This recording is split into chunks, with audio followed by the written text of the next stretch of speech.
Chicken தம் பிரியாணி செய்கிறதுக்கு சிக்கனை marinate பண்ணணும். நான் வந்து நிறைய இஞ்சி பூண்டு பேஸ்ட் எடுத்திருக்கேன், சில்லி பவுடர், கொஞ்சமாக மஞ்சள் தூள்.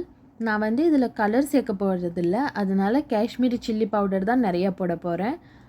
தனியாத்தூள், கொஞ்சமாக கரம் மசாலா. இதில் வந்து சிக்கன் பிரியாணி மசாலா கண்டிப்பாக சேர்க்கணும், டேஸ்ட் நல்லாயிருக்கும், ஃப்ளேவர் தரும். இதெல்லாம் சேர்த்துட்டு சால்ட் நிறையா நான் சேர்க்கல, ஏன்னா சிக்கன் குக் பண்ணுறப்போ அந்த கிரேவியை டேஸ்ட் பண்ணிவிட்டு சால்ட் வேணும்னா அப்போ வேணும்னா போட்டுக்கலாம். அதனால் இப்போ கொஞ்சமாக தான் சால்ட் போட்டிருக்கேன். தயிர், ஒரு ஆஃப் லெமன் ஜூஸ் இதெல்லாம் விட்டு அதை நல்லா கலந்து எடுத்துக்கிட்டேன். சிக்கன் பிரியாணி செஞ்சோன்னா கண்டிப்பாக நம்ம ஆனியனை ஃப்ரை பண்ணுவோம். அந்த ஃப்ரை பண்ணி வச்சுருக்க ஆனியனோட ஆயிலையும் இந்த மேரினேட் பண்ணி வச்சுருக்க சிக்கனில் சேர்த்தா டேஸ்ட் நல்லாயிருக்கும்.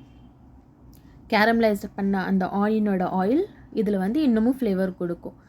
ஃபைனலாக கொரியாண்டர் லீவ்ஸையும் புதினாவையும் சாப் பண்ணி மேரினேட் பண்ணி வச்சுருக்க சிக்கனில் சேர்த்து அதை ஒரு 1 ஹவருக்கு நான் மேரினேட் பண்ண விட்டுட்டேன்.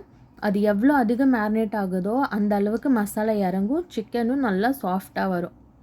ரைஸுக்கு வந்து எப்பயும் போல் தான் தண்ணியை பாயில் பண்ண விட்டுட்டு அதில் வந்து எந்த கரம் மசாலா ஸ்பைசஸ் வேணுமோ அதெல்லாம் சேர்த்துட்டு கொஞ்சம் சால்ட், 30 மினிட்ஸ்க்கு ஊற வச்சுருக்க பாஸ்மதி அரிசி இதெல்லாம் போட்டு ஒரு 75% குக் பண்ணி ரைஸை எடுத்துக்கணும்.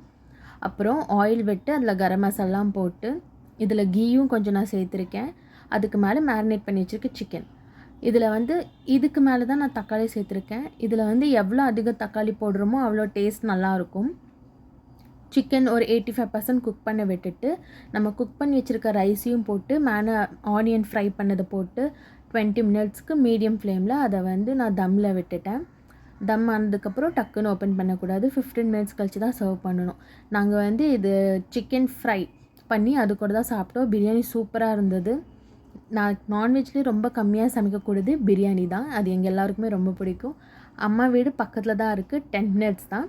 அதனால நாங்கள் சாப்பிட்டுட்டு நான் வீட்டுக்கு எடுத்துகிட்டு போயிட்டேன்.